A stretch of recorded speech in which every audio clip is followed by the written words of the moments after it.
계속해서 빌립보서 말씀을 강해를 하고 있습니다. 이 말씀을 드릴 때마다 항상 반복적으로 나오는 말씀이 있지요. 그게 뭐냐면 기뻐하라는 겁니다.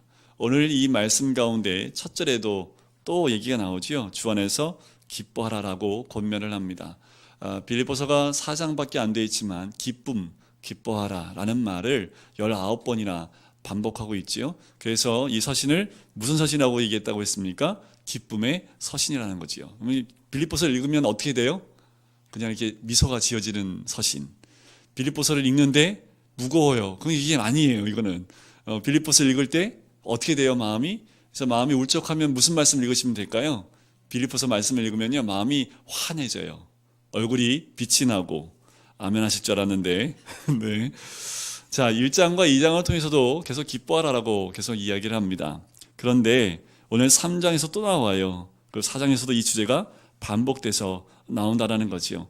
자, 1절 말씀 한번 보시면 이렇게 나옵니다. 끝으로 나의 형제들아 주 안에서 기뻐하라 라고 합니다.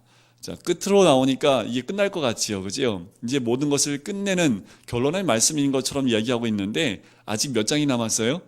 2장이 남았어요. 몇 장을 썼어요? 2장을 썼고 앞으로 2장이 남았는데 끝으로 해요. 그래서 학자들에 의하면 이 말은 서신이 사도 바울이 몇 개의 서신을 같이 붙여놓는 것이다라고 보는 견해도 있지만 원어에 보면 이 끝으로라는 말은 결론이라는 말이라는 것보다 새로운 주제로 넘어가는 전환의 표시로 끝으로라는 말을 쓰기도 합니다. 4장 8절에도 보면 끝으로라는 말이 또 나와요. 그래서 쓰고 있는 주제를 다른 주제로 좀 전환하려고 하는 그 의미에서 이 끝으로라는 말이 나온다는 거지요. 말씀을 읽다가 끝으로 하면 이제 결론이네 하면서 보는데 결론이 안 나와요. 또 끝으로라고 보면 결론인 줄 알았는데 또 결론이 안 나와요. 주제가 바뀌어 나간다는 거지요. 사도 바울은 빌립보서에서 기쁨이라는 주제를 얼마나 반복하고 있는지 모릅니다. 계속해서 반복해요. 주 안에서 기뻐하라. 또 기뻐하라. 바로 성도의 삶에서 가장 중요한 특징이 있다면 그것이 뭐라고 얘기하는 거예요? 기뻐하라는 겁니다. 삶이 형통하고 편하기 때문에 그것 때문에 기뻐하라는 것이 아니라 진정한 기쁨은 어디 안에 있을 때 진정한 기쁨이 있다고 얘기합니까? 주 안에 있을 때 진정한 기쁨이 있다라고 이야기를 합니다. 주 안이 뭘까요? 주 안에라는 그 안이 어디일까라는 거죠. 우리 2장을 잠깐 보시면 2장 6절, 7절, 8절, 9절 말씀 보면 이렇게 나옵니다. 그는 근본 하나님의 본체시나 하나님과 동등됨을 취할 것으로 여기지 아니하시고 오히려 자기를 비워 종의 형체를 가지사 사람들과 같이 되셨고 사람의 모양으로 나타나사 자기를 낮추시고 죽기까지 복종하셨으니 곧 십자가에 죽으심이라는 거지요. 이것이 바로 예수 그리스도의 진리이고 기독교의 바로 정수와 같은 말씀입니다. 어디에 머물라는 겁니까? 바로 이 안에 머물라는 거지요. 참다운 기쁨은 이 안에 있다라는 겁니다. 다른 곳에 그 기쁨이 있지 않다라는 거지요. 왜요? 그 십자가는 누구 때문에 지었습니까? 누구 때문에 십자가를 지은 거예요? 내 죄 때문이지요. 나를 구원하시기 위해서, 내 죄를 위해서, 나를 속량하시기 위해서 예수님이 십자가를 지셨다라는 거지요. 그 안에 있어야지 참다운 기쁨이 있다라는 거지요. 그 안에 머물러야지만 잊지 않는, 또 잃어버리지 않는 기쁨을 가질 수 있다라고 말씀을 하는 겁니다. 오직 그리스도 안에만이 참다운 기쁨이 있다라고 이야기하는 거지요. 그런데 왜 이렇게 사도 바울이 반복을 많이 할까요? 왜 또 끝으로라고 얘기하면서 또 주 안에서 기뻐하라, 너희에게 같은 말 쓰는 것이 내게는 수고로움이 없다고까지 하면서 계속해서 반복해서 이 기뻐하라고 얘기하는 이유가 뭘까요? 반복학습입니다. 왜 반복학습시키죠? 까먹으니까. 그렇죠. 잘 까먹어요. 우리는 잊어야 될 걸 잊어야 되는데 잊지 말아야 될 걸 잊는다는 거지요. 과거의 아픔들은 잘 기억해요. 또렷해요. 옛날에 아팠던 거 얘기해 보세요 하면 아주 또렷하게 시간과 장소와 모든 걸 다 기억합니다. 근데 하나님의 은혜를 나눠보라고 하면서 잘 기억을 못해요. 사도 바울이 그것을 알았기 때문에 기억을 하라고 반복적으로 이야기하는 거지요. 이것이 너희에게 안전하다라고 이야기하는 겁니다. 이 말은 이렇게 쓸 수 있는 거지요. 내가 이렇게 여러 번 반복하고 같은 말을 하는 것이 내게 수고로울 것이 아무것도 없지만 너희에게 안전하다라는 거지요. 바로 이렇게 기뻐하는 것이 세상을 사는 모든 성도들에게 방파제와 같은 역할을 한다라는 겁니다. 그런데 이 기쁨이 상실되어지면 이 땅에서 살아갈 때 너무나 힘들고 어려운 그 세상의 공격들이 우리 안으로 쑥 들어올 수 있다라는 거지요. 기뻐하라는 겁니다. 그 기뻐하는 성도들에게 삼가해야 될 것과 행해야 될 것, 힘써 행해야 될 것을 2절과 3절 말씀에 우리에게 알려주고 있는데요. 특별히 이 사도 바울이 무엇을 삼가라고 얘기하냐면 2절을 보면 좀 격한 표현을 씁니다. 2절 말씀 보면 이렇게 나오지요. 개들을 삼가고 행악하는 자들을 삼가고 몸을 상해하는 일을 삼가라는 거지요. 자, 이것을 삼가라는 얘기는 빌립보 성도들 가운데 이 일에 노출되어져 있는 사람이 있다는 거예요, 없다라는 거예요? 있다라는 거지요. 참다운 복음의 진리 가운데 있어야 될 사람들이 이렇게 삼가야 될 것들에 노출되어지고 그것에 마음을 빼앗기는 일들이 있기 때문에 주의하라고 이해합니다. 근데 좀 센 언어를 써요. 개들을 삼가라고 합니다. 이 개들은 당시에 유대인들이 가장 부정한 짐승으로 봤던 거예요. 유대인들은 돼지고기 안 먹습니다.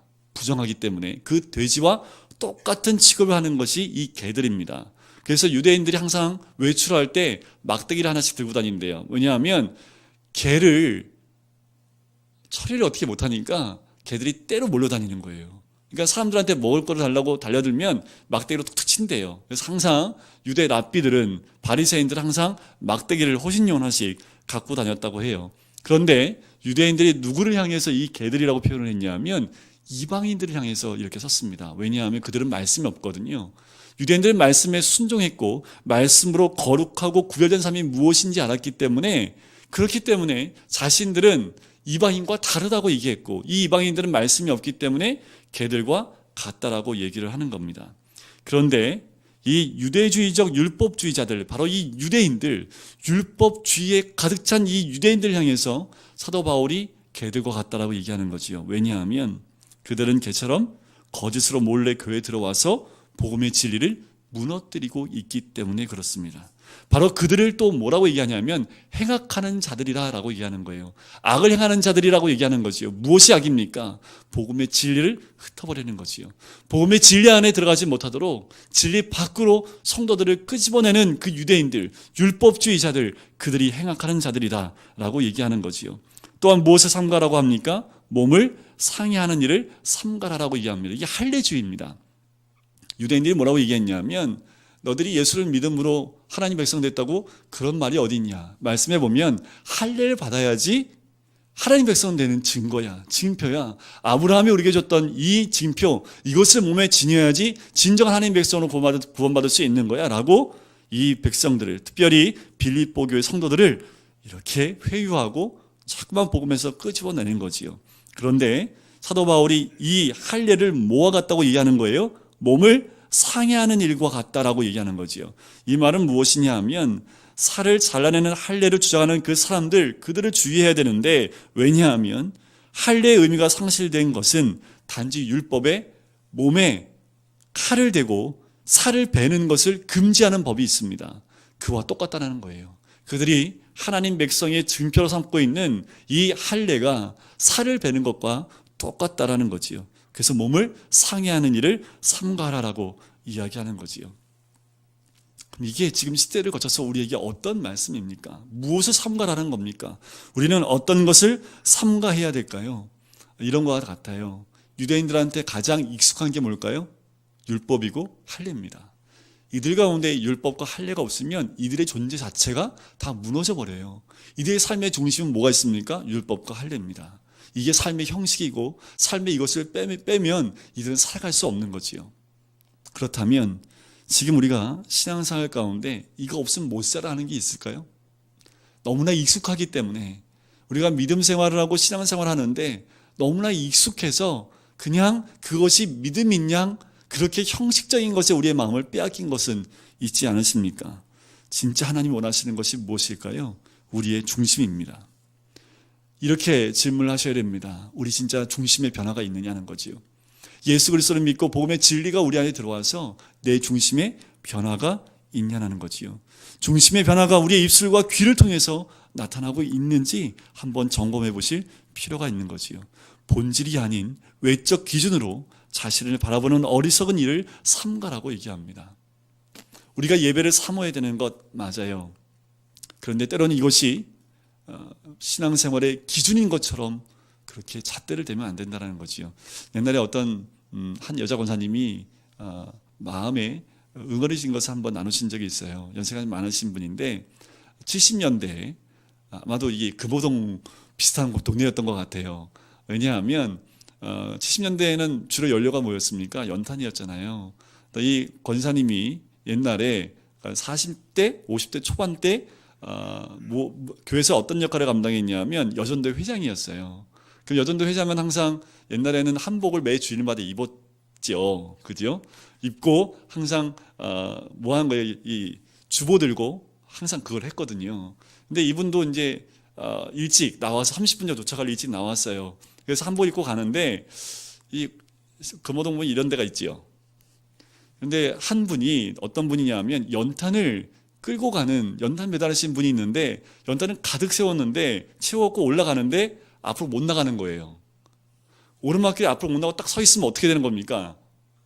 좀만 힘 빼면 뒤로 쭉 빠져서 연탄이 다 무너지는 거예요. 근데 이 권사님 막 가야 되는데 나 빨리 가야 돼. 지금 가야지 30분까지 도착하는데 근데 보니까 이분은 만약에 여기서 좀만 힘 빼면 이분은 뒤로 완전히 밀려서 큰일 날 것 같아요. 어떻게 해야 됩니까?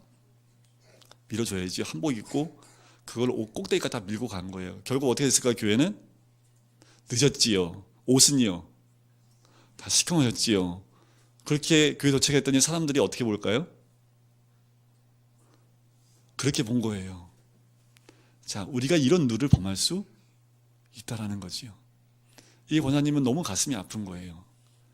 그때 그 사람을 도와준 건 너무나 하나님 앞에서 기쁜 일이었지만 자기가 교회 왔을 때 모든 사람의 눈총과 손가락질을 그 주일 하루 종일 온몸으로 다 받아들일 수밖에 없었다는 거지요. 그 눈에 눈물이 맺히면서 그래도 이분 마음 가운데 하나님이 기뻐하시는 일을 감당했다는 그 마음으로 다시 돌아오긴 하셨는데 어떻게 보면 우리가 이런 형식적인 것, 외적인 것 중요하긴 하지만 이것이 사람을 판단하는 기준이 되어지는 어쩌면 그런 어리석은 일을 우리가 하고 있지 않을까라는 거지요. 이런 외적인 기준들 때로는 이런 것들 우리가 신앙으로 나아가는데 우리를 걸려 넘어지게 하는 조건이 될 수 있다는 거지요. 하나님은 외적인 모습을 볼까요? 아니면 우리의 중심을 보실까요? 하나님은 말씀에도 우리의 중심을 보신다라고 했습니다. 그렇다고 해서 예배 나오는 시간을 무시하라고 말씀드리는 건 아니에요. 또 이렇게 말씀드리면 또 이상하게 적용하셔가지고 예배 늦게 나와도 되는데 목사님이 또 이렇게 적용하시면 안 되고 하지만 중요한 건 뭐예요? 남을 판단하지 말고 그 중심을 봐야 된다라는 거지요. 자, 이렇게 삼가해야 된다고 얘기하면서 힘써야 될 것에 대해서 3절에 얘기합니다. 우리 3절은 같이 한번 읽어볼까요? 시작. 하나님의 성령으로 봉사하며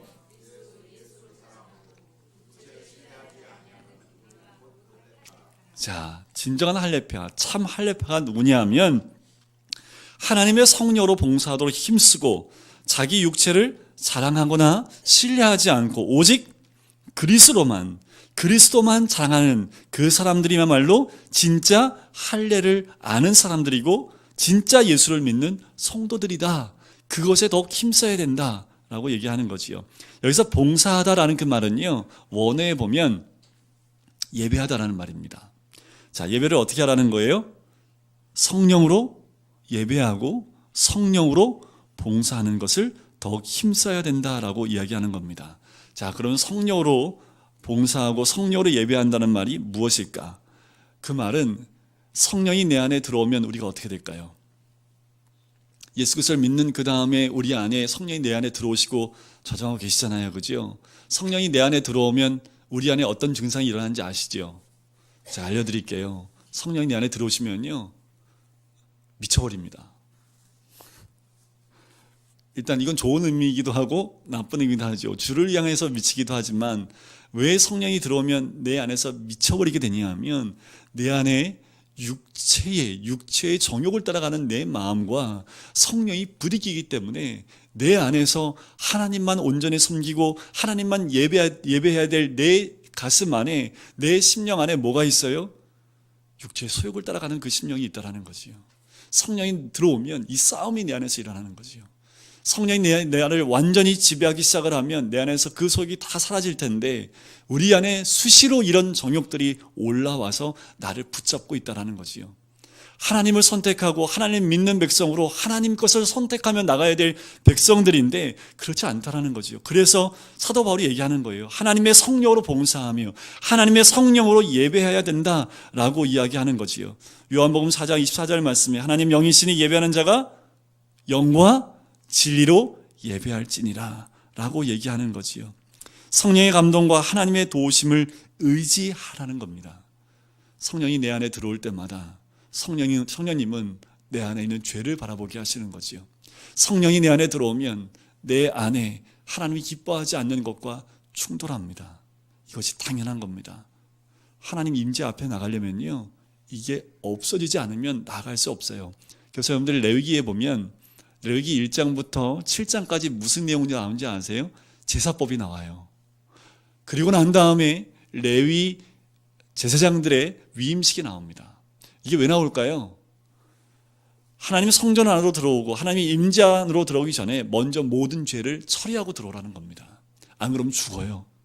하나님 거룩하신 분이기 때문에 죄를 갖고 있는 모든 심령들은 들어오면 죽어요. 그래서 하나님이 만날 수 있는 기회를 이 제사법을 통해서 주신 거지요. 성령이 내 안에 들어오면 하나님 임재 가운데 나가는 이 예배 가운데 나가기 전에 우리 안에 있는 모든 죄성들을 다 보게 하시는 거지요. 바로 내가 아닌 성령의 도우심으로 헌신하고 예배하고 봉사하는 사람들이 참 할례당이기 때문에 그 성령을 의지하라 라고 이야기하는 겁니다.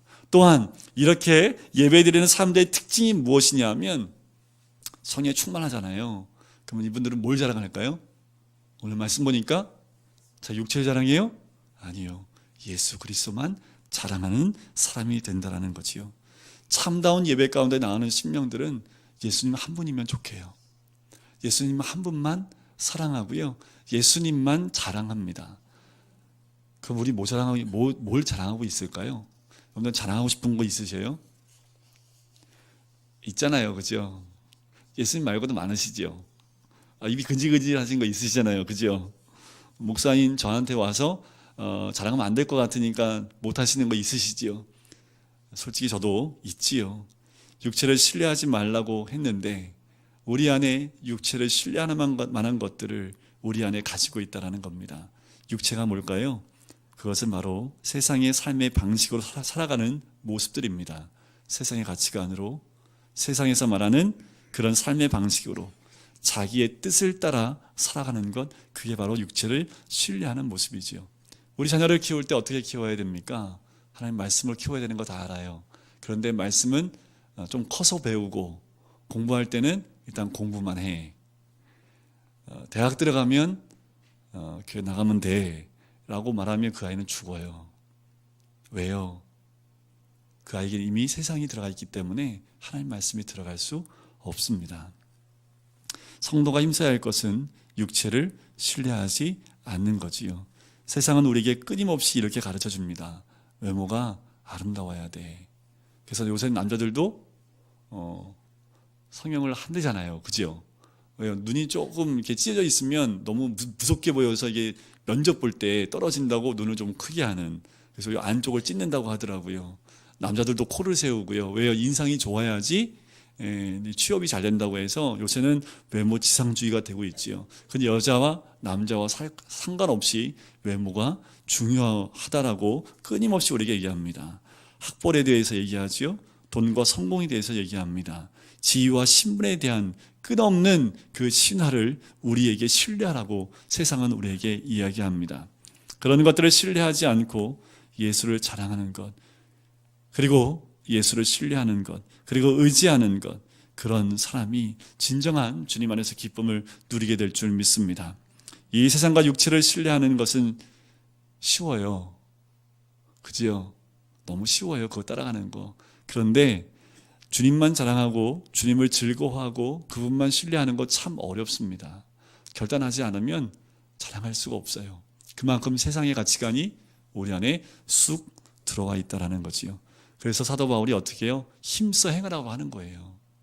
힘써 행하지 않으면 할 수 없기 때문에 힘써서 예수 그리스도를 자랑하라고 얘기를 하는 거예요. 그렇지 않으면 우리는 늘 어디에 붙잡혀 있습니까? 세상의 가치관에 붙잡혀 있을 수밖에 없다라고 이야기하는 거지요. 그럼 사도 바울이 4절부터 6절까지 자신의 과거 얘기를 합니다. 왜 과거 얘기를 했을까? 4절 말씀 보니까 이렇게 얘기를 해요. 그러나 나도 육체를 신뢰할 만하며 만일 누구든지 다른 이가 육체를 신뢰할 것이 있는 줄로 생각하면 나는 더욱 그러하리니 라고 얘기를 합니다. 왜 이렇게 얘기했을까요? 이것을 보면 이렇게 얘기하면 율법주의자들, 할례주의자들이 이렇게 비판할 것 같아요. 너 열등의식이 있지? 너 하나도 없으니까 너 이렇게 얘기하는 거 아니야? 이렇게 얘기할까 봐 내가 너희들이 자랑하고 있는 그것에 대해서 내가 얘기를 하겠다라고 얘기하는 겁니다. 내가 누리지 못했던 것이 아니라 내 몸에서 내 삶 속에서 누렸던 그 자랑했던 것들을 내가 너희에게 얘기해 주겠다라고 하면서 5절과 6절 말씀에 사도 바울이 누렸던 자랑했던 과거의 모습들을 이야기합니다.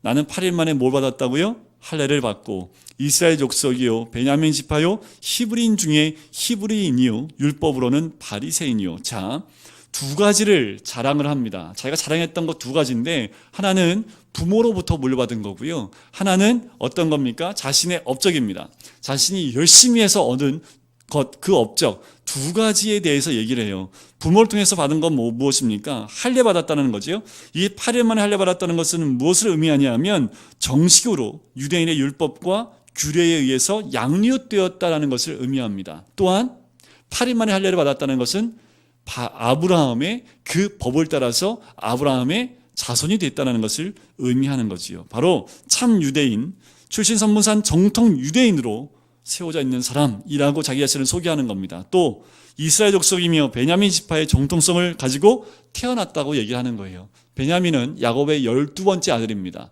12아들 가운데요 하나님의 약속하신 가나안 땅에서 태어난 유일한 아들이 베냐민입니다. 모르셨죠? 그러니까 베냐민 족속이 굉장한 자부심이 있어요. 또한 이 베냐민 족속 가운데 첫째 왕이 나옵니다. 그게 누구예요? 유대 통합 왕 중에 첫 번째 왕 사울 왕이요. 그러니까 사도 바울이 원래 이름이 뭐예요? 사도 바울의 원래 이름이 사울이었잖아요. 그런 자부심이 있었던 거지요. 역사적으로 보면 남북이 갈라질 때 북이스라엘과 남유다로 나눠졌는데 남유다의 정통성을 하나님이 인정합니다. 그 남유다에 속해 있었던 두 족속이 누구냐 하면 유다 족속과 베냐민 족속입니다. 어떤 자부심이 있어요? 베냐민 지파라고 하면 끝까지 하나님 말씀과 그 정통성을 유지했던 그 바로 베냐민 지파다. 그리고 나는 그런 히브리인 중에 히브리인이요 바로 순수한 히브리인의 피가 흐르고 있다는 것을 이야기하고 있는 거지요.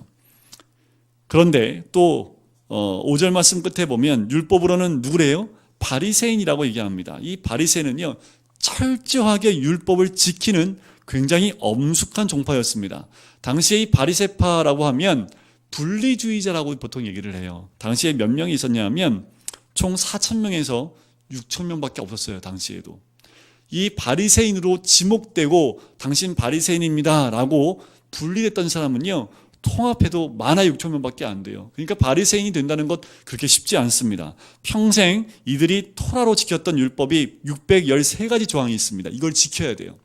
매일 암송해야 되고 외울 뿐만 아니라 평생 이것을 따르고 지켰던 사람들이 바리새인입니다. 그런데 사도 바울은요 여기에 머물러 있지 않고요 사도행전에 보면 어느 문화 출신이라고 얘기합니까?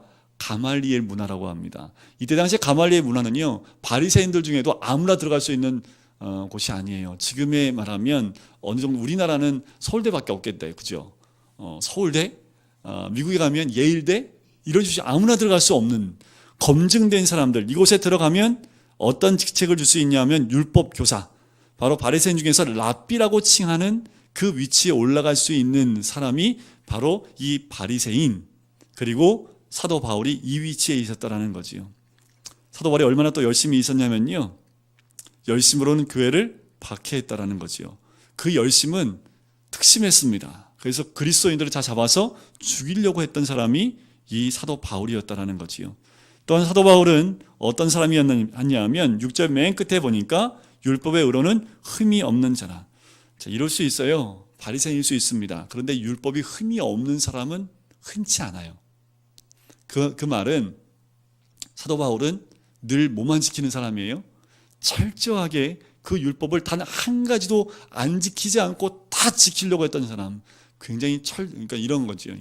바늘로 찔러도 피 한 방울 안 나요. 그러니까 바리새인이 딱 뜨면, 아니 바리새인이 아니라 사도 바울이 딱 뜨면 주위의 사람들이 다 고개를 숙여요. 왜요? 저 사람은 율법의 왕이야. 그러니까 저 사람 앞에 가면 저 사람이 경건주의, 거룩주의 뭐 이런 이거 앞에서는 누구도 고개를 들 수 없을 만큼 율법에 흠이 없었던 사람이라고 자기 자신을 소개합니다. 그런데 이 사도 바울이 변해됐다고 얘기하는 거지요. 혹시 우리는 어떠십니까?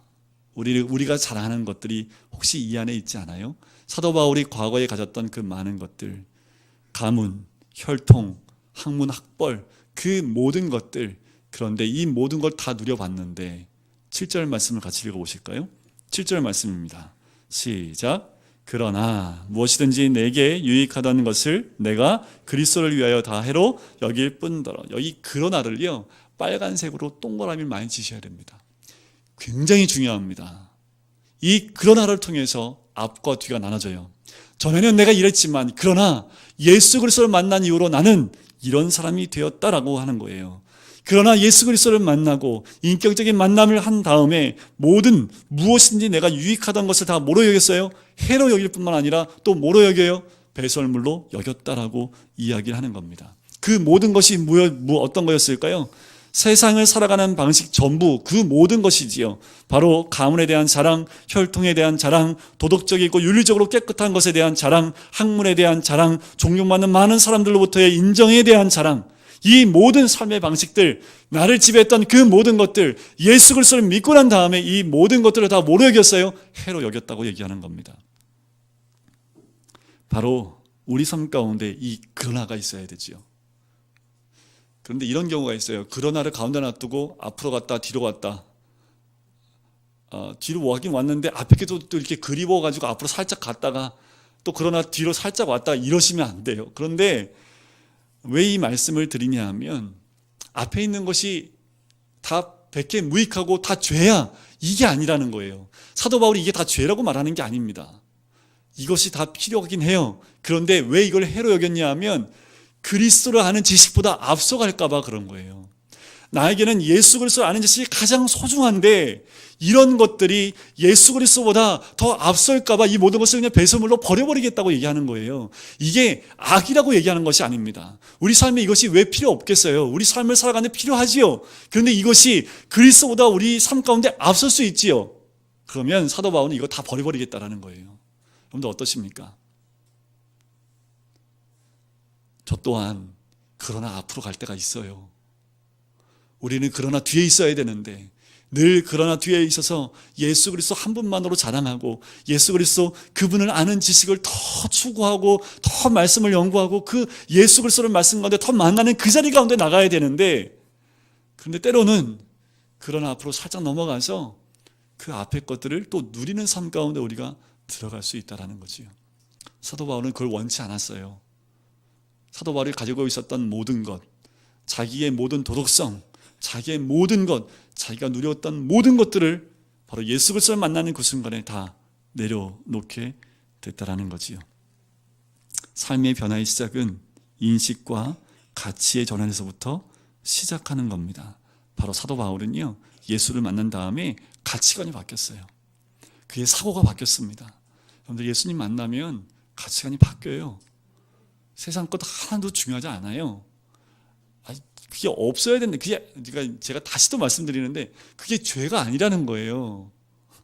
죄는 아닌데, 그 가치관으로 살아가면 우리가 끝없이 뭘로 살아갈 수밖에 없어요? 세상의 가치관. 그럼 예수를 떠날 수밖에 없는 거지요. 그런데 늘 예수 그리스도 안에 있으면 세상의 가치관이 아니라 그리스도의 가치관으로, 말씀의 가치관으로 살아가게 된다라는 거지요.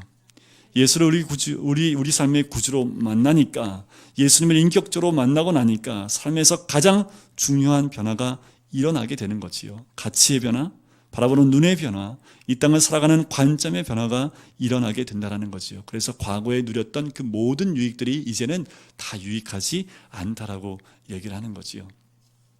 제가 전에 한번 말씀드렸던 김익두 목사님, 또 다른 예화가 많은데 전에 했던 그 예화를 다시 한번 말씀드려 볼게요. 김익두 목사님이 원래는 어떤 사람이었습니까? 유명한 깡패였지요.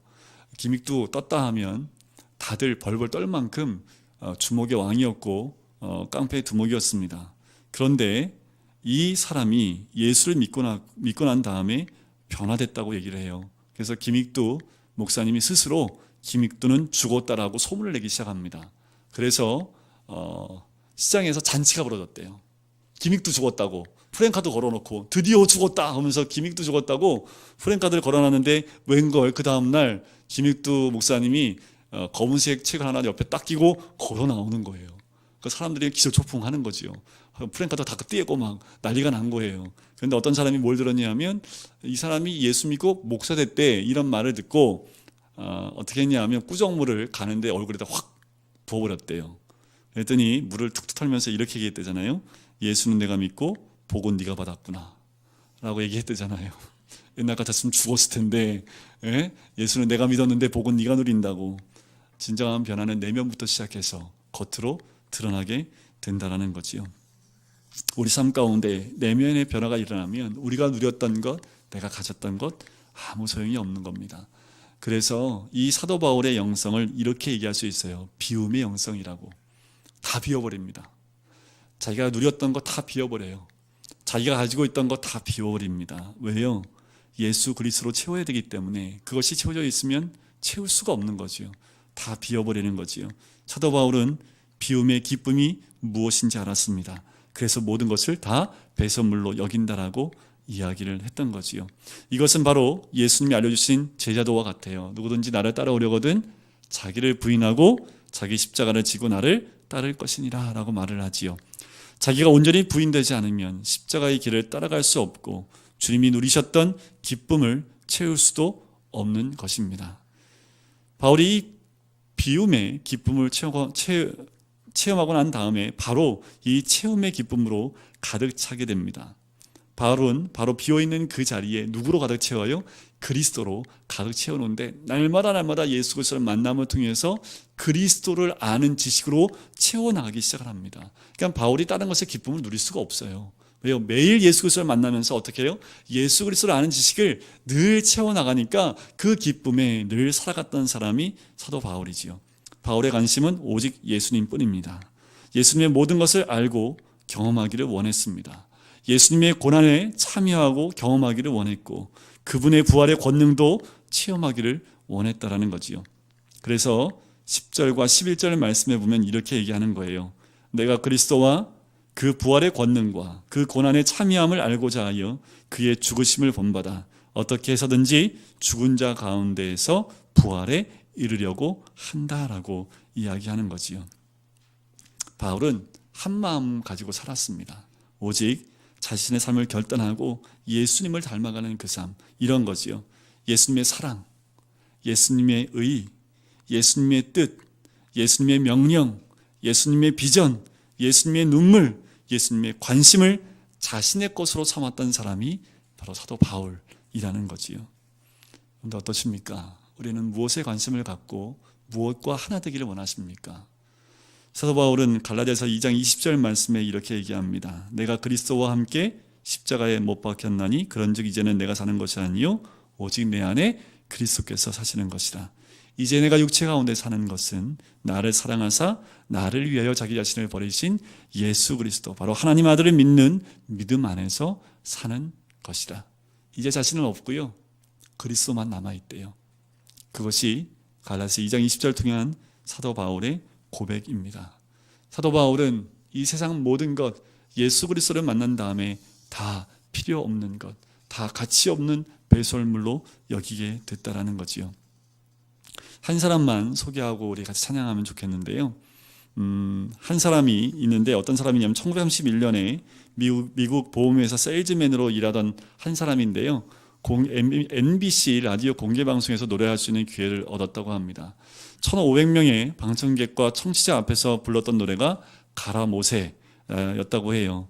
그 노래가 끝나자마자 사람들이 박수갈채를 보내기 시작했답니다. 그가 들려준 저음의 바리톤이 전 국민을 매료시켰다고 해요. 그래서 갑자기 유명 스타가 됩니다. 방송 계약이 들어오고 출세와 돈이 보장된 스타의 길이 열렸다고 그래요.